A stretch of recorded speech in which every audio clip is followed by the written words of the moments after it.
banyak tempat ya tadi, ada yang dari Wonosobo, tadi yang menyapa dari Wonosobo siapa tadi, Mbak Vero, oh Mbak Memi ya? Dari Wonosobo, terus ada yang dari Sorong ini ya? Eee, ya saya ternyata, apa namanya, nggak menyangka ada yang dari, saya pikir cuman orang-orang Jakarta, Jawa Tengah dan sekitarnya. Ternyata dari ujung, Indonesia ada yang hadir juga. Oke, hari kedua ini atau, minggu kedua ini saya share sebentar. Saya mau bicara mengenai tanah.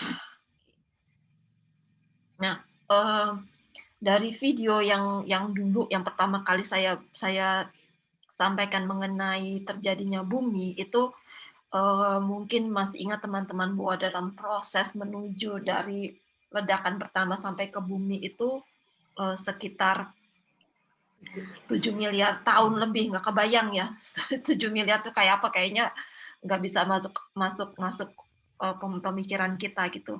Dan ketika, bumi mulai mulai terbentuk di pinggiran, galaksi Bima Sakti itu terjadi supernova, itu pun terjadi sekitar, 4,6 miliar tahun yang lalu sebelum akhirnya, mendingin, itu prosesnya mungkin sekitar 700 juta tahun, sebelum akhirnya bumi mulai memadat memadat dan lain sebagainya. Nah, saya mau sampaikan, elemen kedua tanah ini, karena tanah ini, cenderung diasosiasikan dengan bumi itu sendiri, the crust itu ya. Jadi, bumi yang padat yang kalau kita berdiri di atasnya itulah tanah gitu. Walaupun bumi itu sendiri meliputi ada atmosfer dan lain sebagainya ya, dia tidak berdiri sendiri. Tetapi saya fokus, mmm, di bumi sebagai, tanah. Nah, merujuk kepada kitab suci bahwa kita diciptakan dari tanah dan dihidupi oleh bumi, ini seperti ada satu, kesatuan antara kita dengan bumi. Karena sumber makanan, sumber kehidupan kita salah satunya pun datang dari tanah, yaitu dari kalau kita bertanam, dari hasil bumi ya. Maka karena begitu melekatnya kita dengan bumi, apapun perlakuan kita terhadap bumi, terhadap tanah itu secara bukannya tidak langsung lagi, itu akan berpengaruh terhadap diri saya sendiri, terhadap diri kita. Nah, di pertemuan yang kemarin kita bicara mengenai mediasi ketiga, yaitu antara bumi dan manusia. Kenapa sih kita perlu mediasi antara bumi dan manusia gitu? Ada masalah apa antara bumi dengan manusia? Pertanyaan yang harusnya tidak perlu saya lemparkan ya. Setelah kita lihat bumi itu begitu indah, disiapkan dengan luar biasa, apa yang membuat kita sampai akhirnya mengalami persoalan yang seperti sekarang gitu ya. Itu why, mengapa yang pertama itu, mengapa perlu ada mediasi antara bumi dengan manusia? Jawabannya adalah karena bumi itu, diturunkan derajatnya, bukan hanya bumi tapi termasuk diri kita juga, diturunkan derajatnya menjadi seperti sebuah objek, menjadi sumber daya seperti sepotong kue yang kita potong-potong, kita bagi-bagi, gitu ya. Secara tidak sadar mungkin kita sekarang kan, makanya kemarin saya kasih film Bumi dari Ruang Angkasa itu, kan kita sudah membagi-bagi dalam garis-garis antar negara yang sebetulnya kan nggak ada itu. Kalau kita lihat Bumi dari Ruang Angkasa nggak ada garis, oh ini garisnya kelihatan, oh itu kita cuma bisa mengira-ira. Kalau kita lewat di sini benuanya, oh itu ya Australia, kalau kita ke arah sini, oh itu banyak pulau-pulau itu Indonesia, gitu. Tetapi tidak ada garis yang memisah-misahkan antara negara satu dengan negara lainnya, itu semua buatan manusia, gitu. Karena bumi dibagi-bagi seperti sepotong kue, jadi akhirnya bumi ya menjadi hanya sekedar, objek yang bisa kita ambil sumber daya yang kita manfaatkan untuk kepentingan manusia. Nah, kembali pada pemikiran Thomas Berry membuat satu kalimat yang mengkritik ya, sebetulnya mengkritik perlakuan kita bahwa bumi itu kita jadikan objek. Karena bumi adalah persatuan subjek-subjek, bukan sekumpulan objek. It's a communion of subjects, not a collection of objects.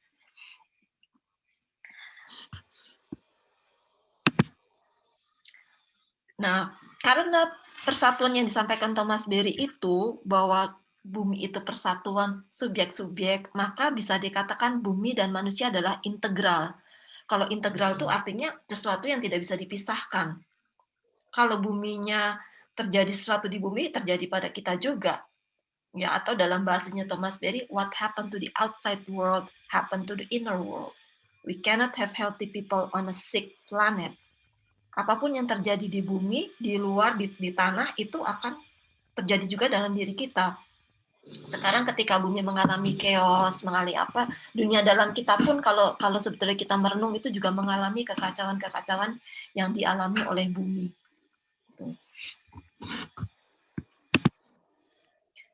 Ini salah satu contoh ketika bumi hanya menjadi sekedar objek, ya. Memang tidak menyenangkan kalau melihat gambar yang seperti ini. Maka ini baru sebagian kecil dari apa yang sesungguhnya terjadi ya. Bahkan sesama manusia pun sudah menjadi objek satu sama lain. Makanya perdagangan manusia itu tidak mengherankan. Lalu kita menjadi objek dari konsumerisme. Dan yang kita nggak sadar itu ya, saya nggak tahu teman-teman ini suka pada mainan IG nggak? Mungkin yang anak-anak muda ya punya IG, Instagram. Itu di Instagram itu kan kelihatan sekali bahwa banyak orang yang menjadikan dirinya sebagai objek belaka.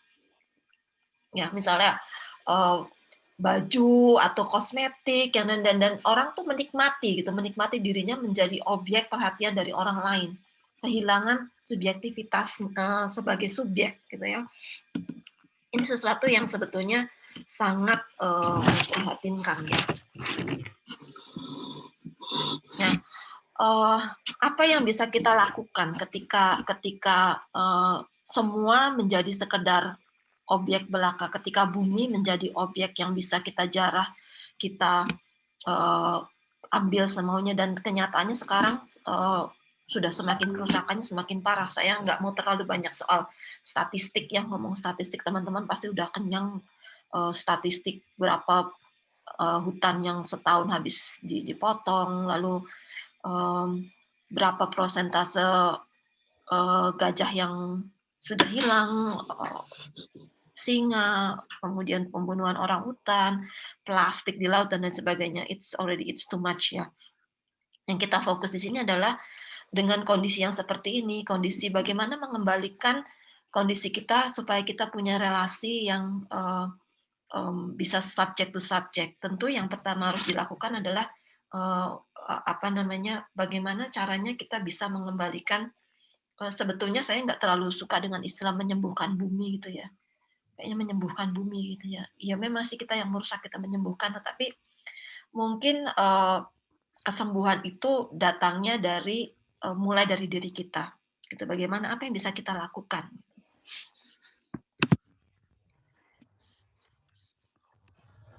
Apakah kalau kita lihat kerusakan bumi yang sekarang, gitu, menyembuhkan bumi atau melakukan suatu itu suatu pilihan, atau apakah sebaiknya kita mencoba mencari tempat lain?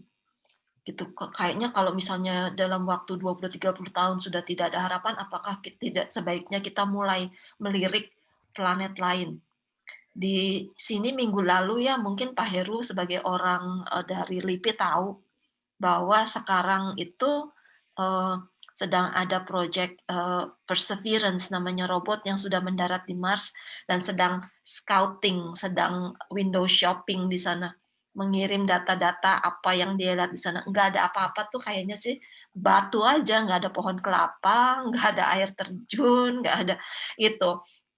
Dan mungkin teman-teman pernah melihat film yang judulnya Martian itu, bagaimana ada orang yang mencoba untuk hidup di Mars, lalu bikin pertanian, menanam kentang dari kotorannya sendiri itu. Apakah ini merupakan satu pilihan gitu ya, untuk kita pergi kolonisasi planet lain?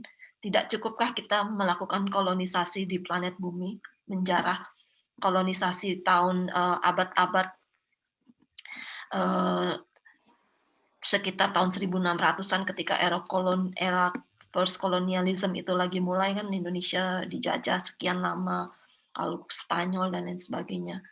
Dan sekarang ada new colonialism katanya, lewat lewat, korporasi gitu, ya. Kemudian yang kedua, bagaimana dengan ide konservasi? Itu bisa nggak kita konservasi? Kalau yang nggak punya tanah gimana? Kalau di sini, di Biara sini konservasi memang kita 60 hektar, ada sekitar 48 hektar yang kita konservasi. Dan perjuangan untuk konservasi itu tidak mudah, karena beli tanah dengan menghutang, ya jadi kita bayar hutang sekian tahun, kerja kerja keras, gitu. Nah, bagaimana dengan orang-orang yang hidup di kota yang jangankan untuk konservasi, untuk nanam pot, bikin pot cabai aja tempatnya terbatas gitu misalnya ya, gitu. Kemudian yang ketiga, bagaimana kalau kita, melakukan satu dengan gaya hidup yang tidak membebani bumi, gitu. Apakah ini mungkin, kita lakukan, gitu. Ya, sini bisa bisa kita lihat dari cara makan, dari pilihan makanan, pakaian, produk-produk sehari-hari, dari manajemen limbah, dan lain sebagainya. Jadi hari ini kita coba merenungkan gitu. Mungkin pertanyaan dari apa yang bisa kita lakukan tuh masih ada jawaban-jawaban yang lain gitu, ya. Nah, di, mmm, materi yang saya sudah kirim di WA itu ada antara lain ya, aksi yang bisa dilakukan adalah, coba minggu kedua ini teman-teman, mengamati diri sendiri, apa yang, badan saya ini adalah diciptakan dari tanah dan secara ilmu pengetahuan pun dari scientific memang iya, unsur-unsur badan kita sama dengan unsur-unsur yang ada di bumi gitu. Bagaimana perlakuan kita terhadap bumi yang paling kecil yaitu tubuhku sendiri, gitu. Mungkin teman-teman sudah banyak yang aktif, makan makanan organik misalnya ya, atau melakukan, pengolahan, limbah gitu. Tapi bagaimana dengan produk misalnya coba ke dapur hari ini ya, buka di dapur itu, produk-produk yang ada di dapur itu, apa saja, misalnya minyak goreng. Minyak goreng itu sumbernya dari mana gitu. Apakah yang saya beli itu membebani bumi atau tidak misalnya. Gitu, makanan-makanan yang saya konsumsi selain sayuran misalnya. Kemudian, bisa juga cek ke kamar mandi, sampo yang saya pakai, sabun yang saya pakai, kemudian, alat-alat pembersihnya, cairan pembersih, kemudian ada pembersih lantai, ada mungkin yang masih pakai Baygon dan lain sebagainya. Itu dilihat aja, oh apakah ada sesuatu yang bisa saya kurangi yang tidak, menambah beban bumi. Kemudian selain itu, saya senang banget waktu minggu lalu Suster Ratna sharing mengenai refleksi api dalam diri ya. Sebetulnya agak dilemanya gini, awal-awal itu kan saya lebih pengen banyak memfokuskan diri pada, olah ke dalam interior ya. Tetapi seringkali banyak yang ngantuk biasanya. Saya kalau ngomong yang udah di awang-awang kayak gitu orang bosen, orang lebih senang aksi. Jadi saya pikir, oh mungkin saya kombinasi kalau begitu refleksinya tentang action aja gitu. Tapi ternyata, eee, nggak semua juga orientasinya ke aksi, banyak yang juga, seperti yang kemarin Suratna itu saya senang banget mengenai api di dalam diri. Sehingga sekarang, mari kita membuka ruang, kita lihat juga bumi dalam diriku itu seperti apa, tidak terbatas hanya produk-produk yang kita pakai, tetapi kesadaran akan diri kita sebagai bumi yang terkecil, gitu. Misalnya, ya nanti saya nggak mau ngasih contoh, nanti biar teman-teman merenungkan sendiri, bagaimana mengalami diri sebagai bumi yang terkecil itu. Kira-kira sih begitu, sekarang masih dari jam 8 ada yang mau bertanya mungkin teman-teman mau yang memberi komentar? Apakah jelas yang hari ini saya coba sampaikan atau coba saya tawarkan untuk direnungkan bersama-sama?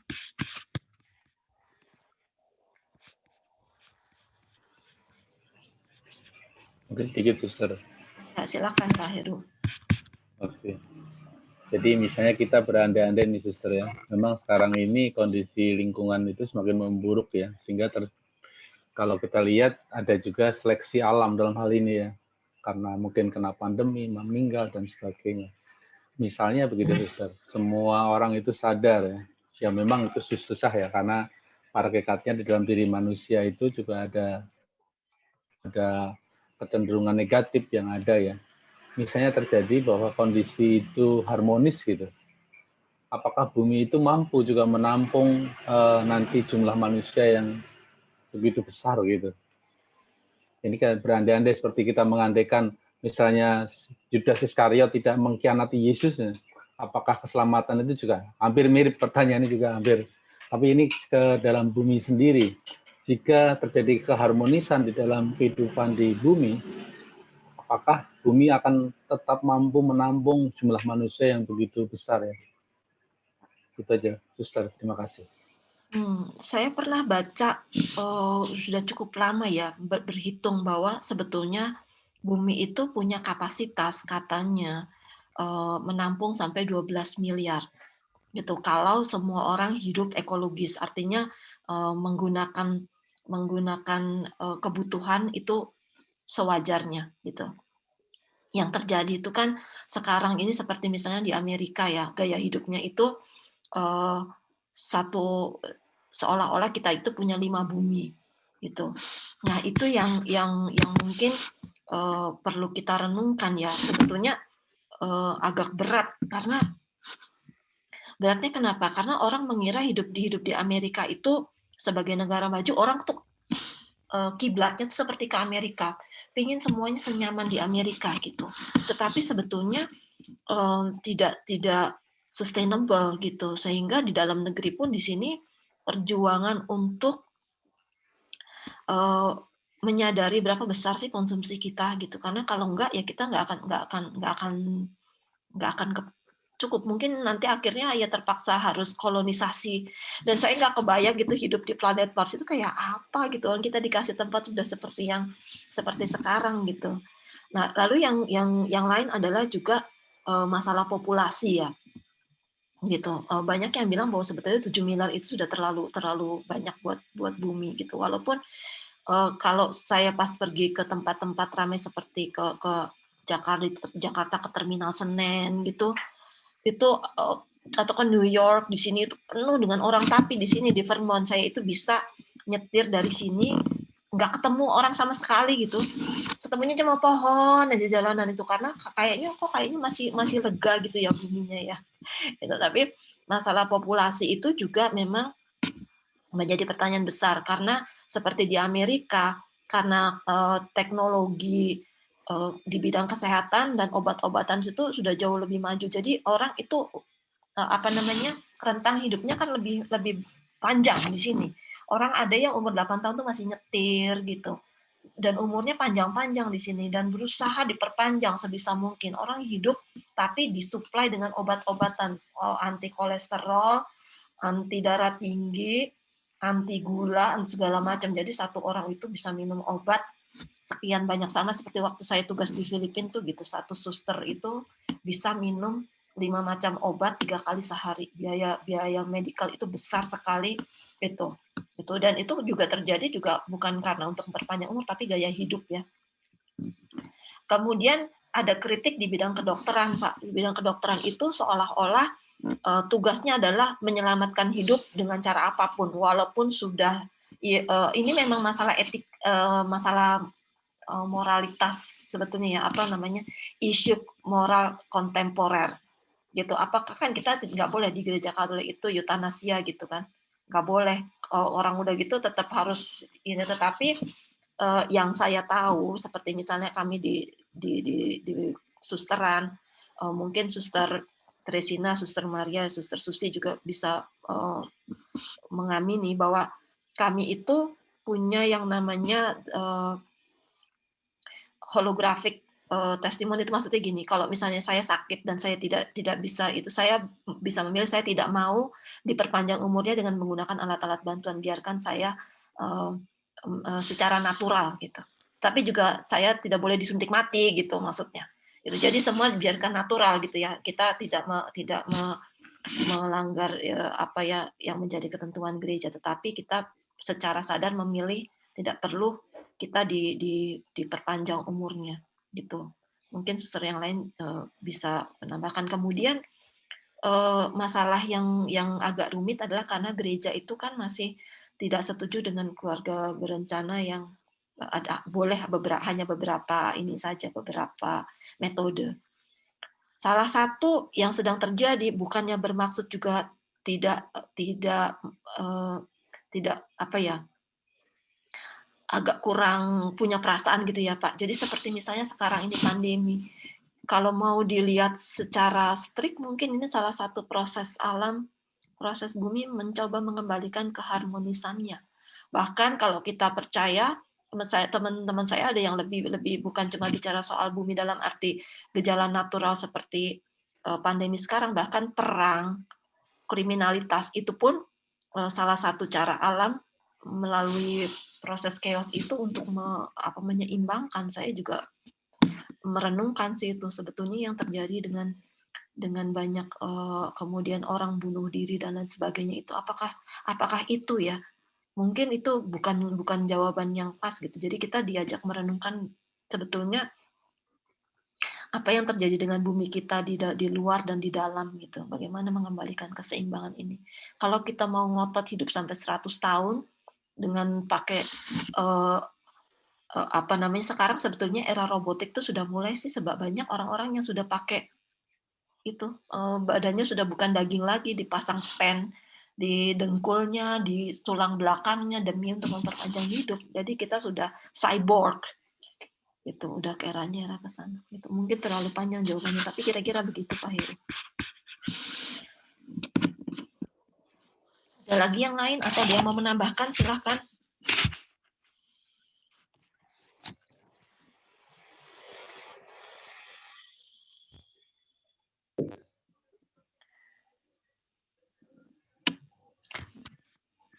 Baik, kalau tidak ada,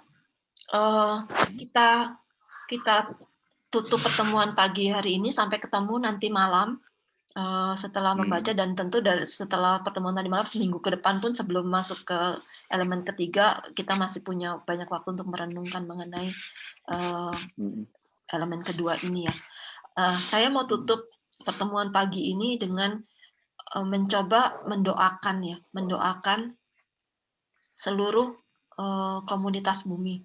Jadi saya akan putarkan sebuah lagu yang sebetulnya doa, memberikan semacam energi positif supaya semua, saya pinjam ini dari lagu dari kelompok Buddhis sebetulnya, may all being be happy, be safe, and be free. Ya. Dalam hening kita berdoa, dengarkan sama-sama.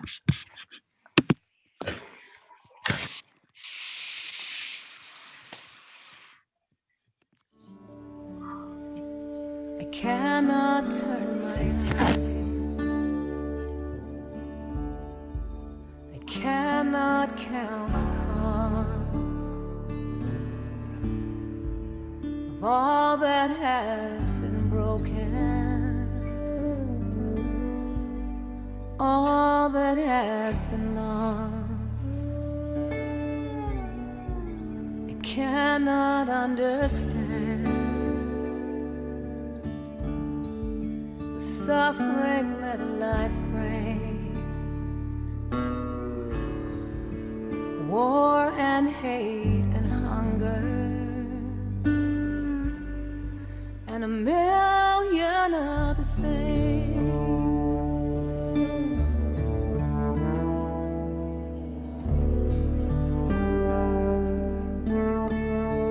When I've done all that I can, and I try to do my part. Let sorrow be the doorway into an open heart, and the light on the hills is full of mercy.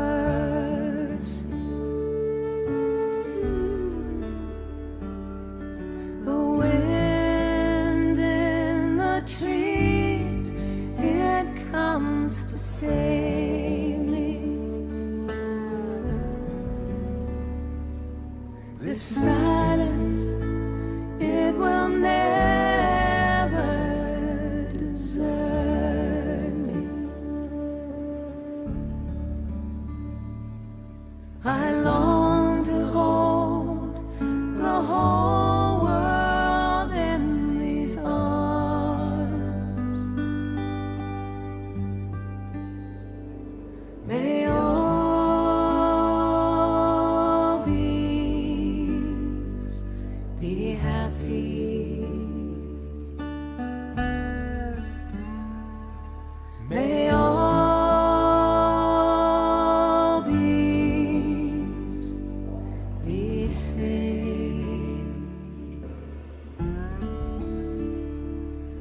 May all beings everywhere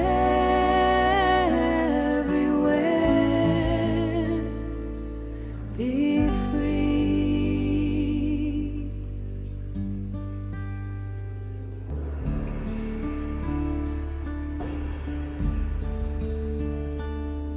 May all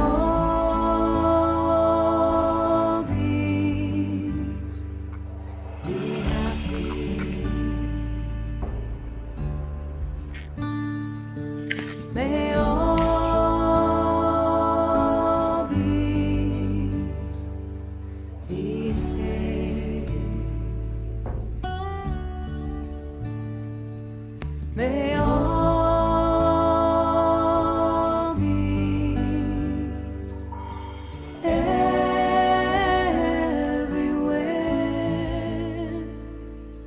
be free.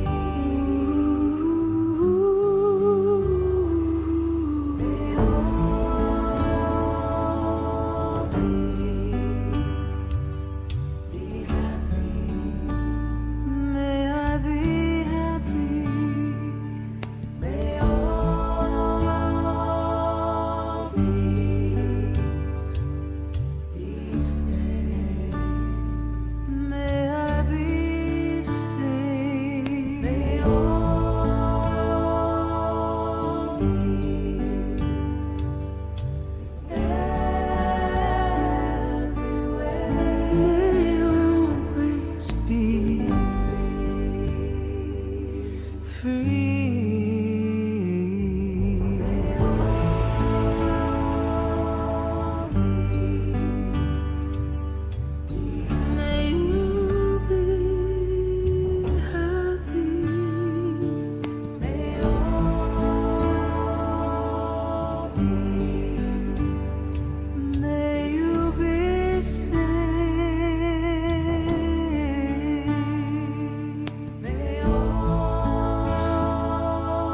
may you be free everywhere. May you always be free, free.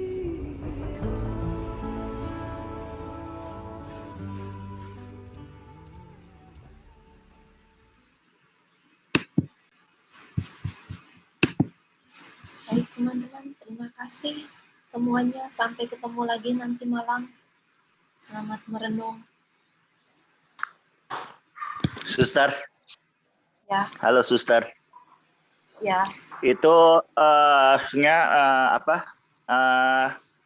Paus Fransiskus menganjurkan itu di dalam dokumen ensiklik Gaudium itu mengenai kepedulian